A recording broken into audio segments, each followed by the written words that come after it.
ये दुनिया बड़ी खराब है। हमेशा हमसे बोलती है कि भैया मेहनत करो मेहनत करो मेहनत करो, लेकिन एट द एंड हमारे रिजल्ट के बेसिस पर हमको जज करती है कि तुमने मेहनत की या नहीं करी। तो ये तो बहुत ही खराब बात है, क्योंकि जो रिजल्ट है वो तो हमारे हाथ में होता नहीं है, लेकिन उस रिजल्ट के बारे में हम दिन भर सोच रहे होते हैं और यहाँ पर स्ट्रेस, एंग्जाइटी और डिप्रेशन अपने पास लेकर के आ रहे होते हैं। बहुत सारे बच्चे यहाँ पर ओवर थिंकिंग का शिकार हो जाते हैं और वो सोच रहे होते हैं कि भैया उस दिन, जिस दिन मेरा एग्जाम है, उस दिन कैसा एग्जाम जाएगा, क्या मैं यहाँ पर अच्छा कर रहा हूँ, क्या यहाँ पर मैं फंस जाऊंगा, क्या क्वेश्चन पेपर बहुत हार्ड आ रहा होगा तो यहाँ पर मुझसे बनेगा ही नहीं। तो ऐसे करके ना बहुत ही दिक्कत हो जाती है और पढ़ाई से ना फोकस पूरी तरीके से चला जाता है। पर आज से ऐसा नहीं होगा, क्योंकि हम सबका टारगेट बेटा क्या है, हमारा टारगेट 300 प्लस का है।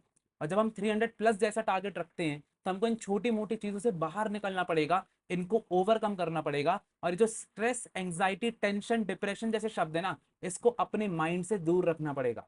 तो ये कैसे होगा भैया, आपके आदित्य भैया आज पूरी आपको स्ट्रैटेजी बताने वाले हैं। सो हेलो एवरीबॉडी, कैसे हैं आप सभी लोग। मैं हूं आपका दोस्त, आपका host, educator of economics Aditya Shivre, as known as your Aditya भैया। एंड आज की क्लास में क्या होने वाला है, आज के क्लास में हम इसको खात्मा करने वाले हैं। जो तीन चार शब्द है ना, ये जो दिक्कत पैदा कर रहे हैं ना, इसका खात्मा करने वाले हैं। तो चलो जल्दी से बात करते हैं सबसे पहले उस दिन की जिसका हम सबको बेसब्री से इंतजार है। इस दिन का नाम क्या है बेटा, इस दिन का नाम है एग्जाम डे। और जब मैं एग्जाम डे की बात करता हूं ना, तो अंदर अपने आप ही टेंशन आने लग जाती है। बहुत सारे बच्चों ने मुझसे बोला है कि भैया जब आप प्रैक्टिस करवाते हो ना क्वेश्चंस, तब तो मैं एक नंबर आंसर करता हूँ, सारे एमसीक्यूज भी सही जा रहे हैं, लॉ में सारे आंसर्स भी सही जा रहे हैं, दिमाग चल भी रहा है। लेकिन जब मैं मॉक टेस्ट सॉल्व करता हूँ या फिर मैं उस दिन को याद करता हूँ जिस दिन मेरा एग्जाम होने वाला है, यानी कि 13 सितंबर, भैया डर लगने लग जाता है। बहुत डर जाता हूं मैं कि भैया कैसे यहाँ पर एग्जाम क्लियर होगा। साथ ही साथ मैं ना ओवर थिंकिंग करने बैठ जाती हूँ कि भैया यहाँ पर ना उस दिन पेपर कैसा आएगा, क्या पेपर बहुत ज्यादा डिफिकल्ट आएगा, और अगर हार्ड क्वेश्चंस आ गए तो मैं उसको सॉल्व कैसे करूंगा, मैंने इतनी सारी मेहनत करी है कहीं वेस्ट तो नहीं हो जाएगा। और यहाँ पर उसके बाद फिर आगे की कहानी तो तुम जानते ही हो कि मम्मी पापा का सपना है कि तुम सीए बनो, तुम्हारे टीचर से तुम्हें बहुत ज्यादा उम्मीदें हैं, तुम्हारे फ्रेंड्स कहीं आगे ना निकल जाएं, ऐसी चीजें चल रही होती है। तो सबसे पहले इन सारी चीजों का खात्मा इस वीडियो में करते हैं। तो सबसे पहले तुमको ये सोचना है कि तुम्हें स्ट्रेस, एंग्जाइटी, डिप्रेशन हो क्यों रहा है, क्यों हो रहा है तुमको, और क्या होना ये नॉर्मल है। तो सबसे पहले मैं ये चीज बोलना चाहूंगा, अगर तुमको टेंशन हो रही है सो दिस इज 100% नॉर्मल। क्यों भैया, क्योंकि जितना ज्यादा तुम पढ़ते हो उतना ही ज्यादा ही टेंशन होती है, क्योंकि जितना ज्यादा पढ़ते हो उतना ही पता चलता है कि भैया और पढ़ना बाकी है। तो उसके कारण थोड़ी सी टेंशन तो होती है। तो वो तो बिल्कुल ही बिल्कुल ज्यादा नॉर्मल है कि अगर तुम रोज टेंशन ले रहे हो कि भैया कैसा जाएगा पेपर, कैसे करूंगा, बिल्कुल परफेक्टली नॉर्मल। लेकिन जब तुम एक दो घंटे वेस्ट कर देते हो ना इसी बात को सोचते हुए, तब वो एक प्रॉब्लम बन जाती है। तो इस प्रॉब्लम को सॉल्व कैसे करना है, सबसे पहले ये सोचना है कि हो क्यों रहा है। ये बेटा इसलिए हो रहा है क्योंकि तुम रिजल्ट के बारे में बहुत ज्यादा सोच रहे हो, बहुत ज्यादा रिजल्ट के बारे में सोच रहे हो कि सीए क्लियर होगा या नहीं होगा। इस पर तुम्हारे माइंड में एक कॉन्फ्लिक्ट बना हुआ है। अब प्रॉब्लम इस बात में है कि ये तुम्हारे कंट्रोल में नहीं है कि तुम्हारा होगा या नहीं होगा, ये तुम्हें कोई टीचर नहीं बता सकता, क्योंकि ये बहुत सारे फैक्टर्स पे डिपेंड करता है। कैसे, आइए चलिए देखते हैं। तो यहां पर बहुत सारे फैक्टर्स होते हैं कि क्या सीए क्लियर होगा। तो देखो, अगर तुम लॉ का पेपर दे करके आते हो, फॉर एग्जाम्पल लॉ में तुमने बहुत अच्छे आंसर्स लिखे, लेकिन तुम्हारा चेकर कैसा होता है ये तुम्हारे कंट्रोल में नहीं है। उस दिन तुम क्या सोच रहे हो, दो जो 3 घंटे है, 3 आवर्स में तुम्हारे साथ क्या होता है ये तुम्हें नहीं पता है। उस दिन क्वेश्चंस कैसे आएंगे ये भी तुम्हें नहीं पता है। तो अगर इसके बारे में सोचे तो गए, इसका कोई इलाज नहीं है। तो इसकी जगह क्या सोचना है कि क्लियर, सीए क्लियर कैसे होगा। ये कैसा है मैं बताता हूं। अगर तुम ये सोच रहे हो, इस देखो एक जगह पर तुम क्या सोच रहे थे, अब तुम यहां पर क्या सोच रहे हो कि लॉ में अगर कोई सवाल आ रहा है, कॉन्ट्स में आ रहा है, इको में आ रहा है, अकाउंट्स में आ रहा है, तो उस सवाल को करने के लिए क्या क्या स्किल्स की जरूरत है। यानी कि तुम्हें पता है कि यहां पर तुम्हें एमटीपी, आरटीपी और बहुत सारे क्वेश्चन सॉल्व करके जाना है। तो क्यों ना आज तुम अपने आप से ये पूछो कि सीए को क्लियर करने के लिए मेरे पास कौन से स्किल्स नहीं है, कहां पे कमी जा रही है। तो तुम्हारे दिमाग में आएगा कि अच्छा भैया मैंने एमटीपी तो कर लिया है, मैंने आरटीपी तो कर लिया है, लेकिन मैंने कुछ एक्स्ट्रा क्वेश्चंस नहीं लगाए। चलो आज बैठ करके 1 घंटा देता हूं और इसको प्रैक्टिस कर लेता हूं। हाँ, भैया ने मोस्ट एक्सपेक्टेड क्वेश्चंस की सीरीज ऑलरेडी डाल दी है सीए प्रतिज्ञा के चैनल पर। चलो आज उसको चेकआउट कर लेता हूँ कैसे क्वेश्चन है, देखूं तो। इसके अलावा भैया ने वन शॉट डाल दिए हैं, क्या मैंने वन शॉट से रिवीजन किया है? तो तुम्हारा दिमाग यहाँ पे कहाँ पे चलने लगा, एक्शन मोड पे आ गया। यहां पर तुम्हारा दिमाग थक गया था, बैठ गया, नहीं चल रहा दिमाग, लेकिन यहां पर एक्शन मोड पे आ गया। अब तुम यहां पर क्या कर रहे हो बेटा, तुम यहां पर एक्शंस ले रहे हो और तुम यहां पर सीए को क्लियर करने के लिए जो भी मेहनत लग रही है उसको पूरी करने में लग गए हो। तब तुम्हारा अपने आप ही स्ट्रेस एंजाइटी से दिमाग खत्म होकर के एक्शन मोड पे आ गया, फुल एनर्जी मोड पर आ गया और फोकस्ड हो गया। इसका मैं बोलूंगा फोकस्ड मोड। स्ट्रेस मोड से फोकस मोड पर तुम आ गए। तो आज से क्या सोचोगे तुम सब, जब भी तुम्हें दिक्कत आएगी, स्ट्रेस वाली चीज आएगी, इसके बारे में सोचोगे तो उसकी जगह ये सोचो कि यार अब क्या कमी बची है, और क्या परफेक्शन कर सकता हूं, और क्या सॉल्व कर सकता हूं, और क्या पढ़ सकता हूं जिससे मेरे नंबर जो है वो बढ़ते जाए। सही है बात? सही है। लेकिन अब प्रॉब्लम क्या आएगी कि ये जो स्ट्रैटेजी मैं तुमको बता रहा हूं ना, ये एग्जाम के 1 दिन पहले तक तो बहुत काम आएगी। यानी कि अभी जो तुम्हारा प्रिपरेशन डे चल रहा है, 13 सितंबर को तुम्हारा पेपर है, 12 सितंबर तक तुम ये चीज आराम से कर लोगे कि हाँ भाई क्या करना है, कैसे करना है, क्या नहीं करना है, और तुम्हारी पूरी प्रिपरेशन भी हो जाती है। लेकिन उसके बाद भी तुमने बहुत सारे अपने सीनियर्स को सुना होगा कि यार भाई मैं मेहनत तो बहुत करता हूँ, लेकिन एग्जाम के दिन मेरी बैंड बज जाती है। उस दिन ना मुझे ना बहुत ज्यादा फीवर आ गया था, उस दिन ना मेरे को हेडेक होने लगा था, उस दिन ना मैं गया तो था पेपर देने के लिए, मुझसे पूरा पेपर आता भी था, इजी भी था, लेकिन मैं कर नहीं पाया, अपना 100% नहीं दे पाया। अब भैया इसके लिए क्या करें? तो चलो आगे बढ़ते हैं अपनी स्ट्रैटेजी के ऊपर। तो बेटा ये हो जाता है तुम्हारा एग्जाम डे, और इस पर कुछ फैक्टर्स होते हैं जो कि तुम्हें बताते हैं कि तुम्हारा एग्जाम डे कैसा जाने वाला है। सबसे पहली बात आती है तुम्हारी स्लीप रूटीन। स्लीप रूटीन क्या हो जाता है?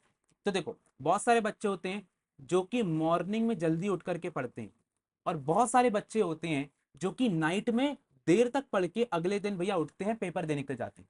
अब देखो अच्छी बात यहाँ पर यह है कि तुम्हारा पेपर कितने बजे, यहाँ पर रिपोर्टिंग कितने बजे, 1:30 बजे से है, और 2 बजे से तुम्हारा पेपर स्टार्ट हो जाएगा। यानी कि दोपहर में पेपर है तो मॉर्निंग का टाइम तुम्हारे पास बचता है। तो दोनों बच्चों के लिए यहाँ पर इक्वल अपॉर्चुनिटी है कि तुम चाहे रात को देर तक पढ़ो, चाहे सुबह पढ़ो, कोई दिक्कत नहीं है। लेकिन तुम्हारा स्लीप रूटीन में मैं तुम्हें हाईली रिकमेंड करूंगा कि तुम्हारी 6 to 7 आवर्स की स्लीप होना ही होना चाहिए।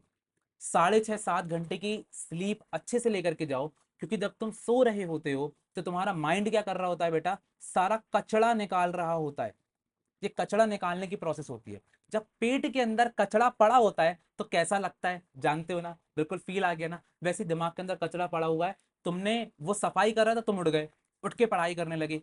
This is the problem. और वैसे भी यार, तुम 3 घंटे सो करके तुम 3 घंटे एक्स्ट्रा पढ़ लोगे, उससे तुम्हारा सीए क्लियर नहीं होने वाला। ठीक है? तो उस दिन तुमको अच्छे से नींद लेना है और दिमाग को सफाई करने दो, क्योंकि जब तुम लॉ का एग्जाम दोगे, अकाउंट्स का दोगे, इको का दोगे, तुम्हारा दिमाग प्रोसेस करना चाहिए। उस टाइम पर तुम्हारा दिमाग खाली होना चाहिए, ताकि यहां पर तुम आराम से सोच सको और आंसर लिख सको। बिफोर एग्जाम की अगर मैं बात करता हूं तो ये सेकंड फैक्टर हो जाता है। अब देखो इस पे अपन को क्या करना है, थोड़ा सा चर्चा करते हैं।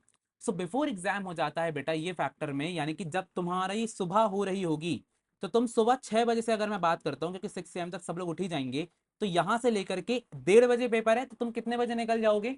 तुम हो सकता है कोई 11 बजे निकले, कोई 12 बजे निकले, कोई 1 बजे निकले, पर मैं सोच रहा हूँ कि तुम्हारा सेंटर दूर है तो तुम 11 बजे तक निकल जाते हो घर से। तो 6 बजे से 11 बजे के बीच में जो 5 घंटे हैं, तुम क्या कर रहे हो? तुम कौन सी वीडियोस देखोगे, तुम कौन से क्वेश्चंस लगाओगे, तुम कौन से रिवीजन करोगे? अगर तुम मेरी बात मानो तो यहां पर तुम्हें जो भी नोट्स तुमने बनाए हैं उसको तुमको पूरा गो थ्रू करना चाहिए।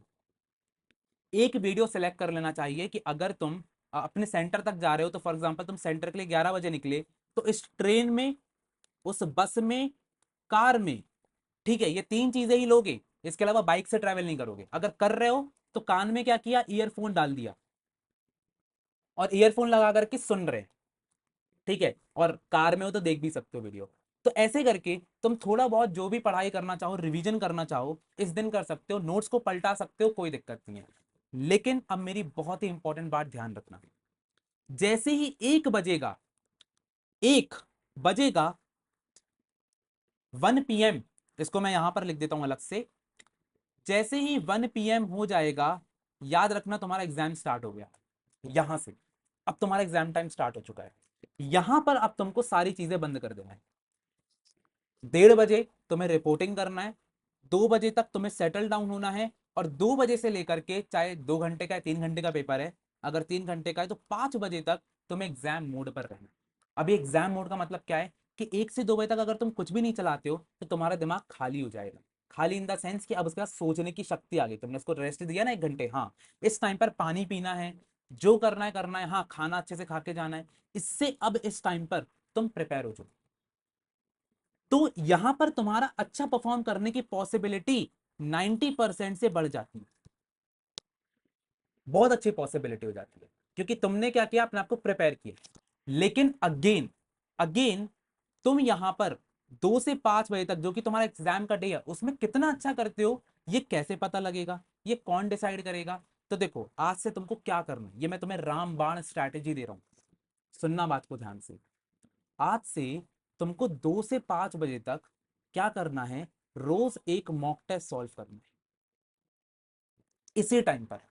और अपने घर को ना थोड़ा सा ऐसा ही बना दो कि अपने रूम पर तुम्हारी डेस्क पर सिर्फ और सिर्फ ये मॉक टेस्ट का पेपर और एक सॉल्यूशन होना चाहिए। सॉल्यूशन इन द सेंस जिस पर तुम लिखोगे सॉल्यूशंस, और ये जो शीट होगी, अगर मैं अकाउंट्स और इको की बात करता हूं तो एएमआर शीट ले लो, जिस पेंसिल से गोले करने वाले वही पेंसिल ले लो। अगर मैं लॉ की बात करता हूं तो तुम्हें ऐसी बहुत सारी सीए फाउंडेशन की डमी शीट्स मिल जाएंगी गूगल के ऊपर, उसको डाउनलोड कर लो बेटा।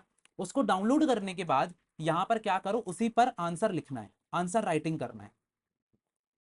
अब तुम एग्जैक्टली डिट्टो जो करने वाले हो एग्जाम सेंटर पे जाकर के, उसकी प्रैक्टिस अभी से करो।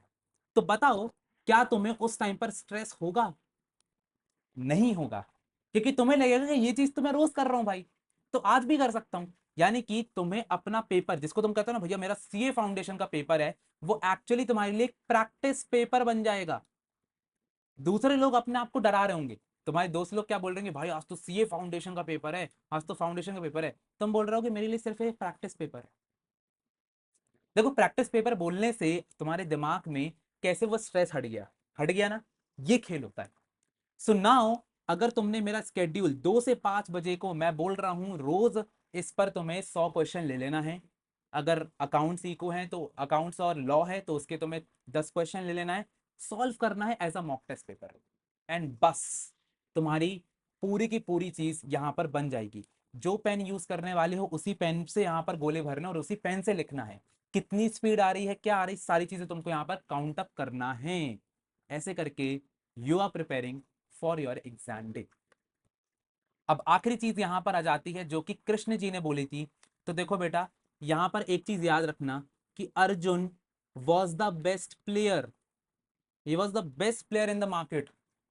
समझ में आ रहा है? उस टाइम पर भीष्म पितामह जो थे, ही वॉज वरीड कि अर्जुन एक तीर मारेगा सब मर जाएंगे।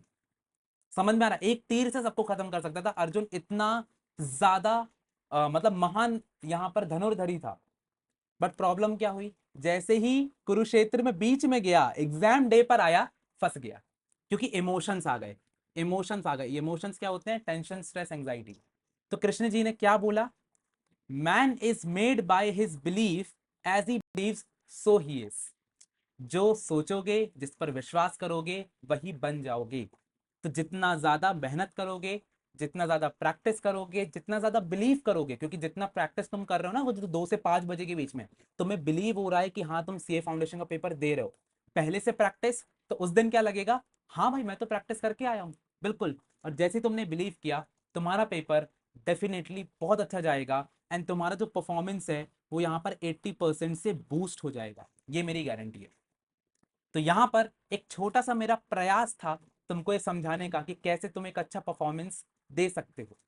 सो यहाँ पर एक छोटी सी चीज बताना चाहूंगा कि हमारा जो सीए फाउंडेशन का सितंबर अटेम्प्ट है, वो यहाँ पर उसकी क्लासेस चल रही हैं, हमारी फ्री चल रही हैं, यूट्यूब पर चल रही हैं। रोज 6:30 बजे मैं लाइव आता हूँ, तो तुम सीए प्रतिज्ञा बाय अन अकेडमी के चैनल पर मेरे साथ ज्वाइन हो सकते हो, और जितने भी एक्स्ट्रा एमसीक्यूज मैं करवा रहा हूँ डेफिनेटली तुम मेरे साथ कर सकते हो।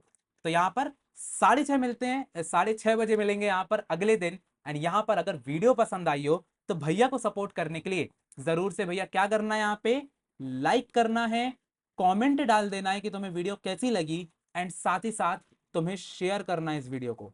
ऑल्सो मैं चाहता हूं कि अगर तुम्हारी कोई स्ट्रैटेजी है तो तुम उसको जरूर से जरूर मेरे साथ शेयर करो ऑन द कमेंट सेक्शन। तो इसी के साथ यार यहां पर मैं लेता हूं आपसे विदा।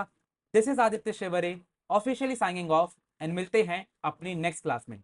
तब तक के लिए ऑल द बेस्ट।